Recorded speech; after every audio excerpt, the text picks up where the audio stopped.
আজকে রবিবারের বাজার। আমার ছেলেমেয়েরা নিরামিষ খেতেই বেশি ভালোবাসে, কিন্তু আজকে মনে হলো ওদেরকে একটু ভালো মন্দ করে খাওয়ায়। তো সোজা চলে গেলাম সকালবেলা উঠেই কদমতলা মার্কেটে, ফ্রেশ এরকম গলদা চিংড়ি নিয়ে আসলাম। আজকে ওদেরকে একটু মালাইকারি করে দেব।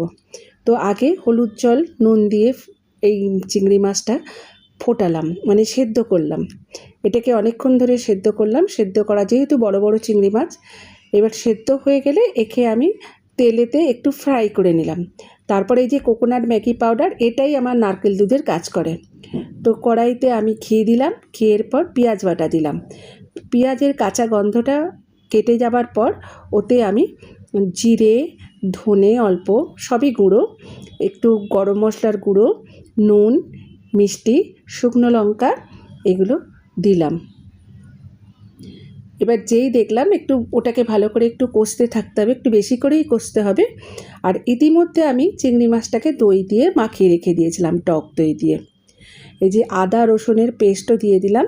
এবার সব কিছু একসঙ্গে নিয়ে এবার এটাকে ভাজতে থাকবো, মানে কষবো। ভালো করে কষা যখন হয়ে যাবে, তারপর এতে ওই যে নারকেলের যে ম্যাগি কোকোনাট পাউডার, ওটা আমি গরম জলে গুলে রেখেছিলাম, ওইটা আমি এবার এই যে দিয়ে দিলাম। ওটা নারকেল দুধের হিসেবে এত সুন্দর ফ্লেভারটা আসে, আমি যখনই করি এটা দিয়েই করি, খাটাখাটুনির ব্যাপার থাকে না। তো এর মধ্যে এইবার আমি দিয়ে দেব চিংড়ি মাছগুলোকে, ভালো করে জাল দিয়ে দিলাম। এই যে চিংড়ি মাছগুলো টক দইতে মাখিয়ে রেখেছিলাম, এবার এতে দিয়ে দিলাম।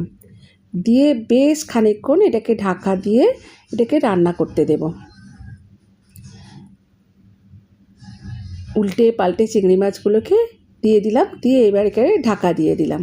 বেশ অনেকক্ষণ ধরে হয়ে যাবার পর এই যে একটু যখন দেখব যে একটু গ্রেভিটা একটু ঠিক এসে গেছে, তখন এটাকে আবার একটু ঢাকা দিয়ে দেবো। দিয়ে সামান্য একটু ঢাকাটা খুলে ওতে কাজু বাদাম বাটা দিয়ে দিলাম, দিয়ে নেড়ে ছেড়ে এই যে নামিয়ে দিলাম। হয়ে গেল দারুণ সুন্দর গলদা চিংড়ির মালাইকারি। আজকে রবিবারের বাজার আমার বাড়ির মেনু ছিল ভাত, শাক ভাজা, নিম আলু ছিল, ওল ভাতে ছিল, ছোট চিংড়ি দিয়ে মোচার ঘন্ট ছিল, ডাল ছিল, আর এই যে মালাইকারি আর স্যালাড ছিল। এই হচ্ছে আমার রবিবারের মেনু। তোমরাও পারলে পরিবারকে খুব সুন্দর করে করে খাইও, দেখবে মনে একটা মানসিক তৃপ্তি পাবে। ধন্যবাদ।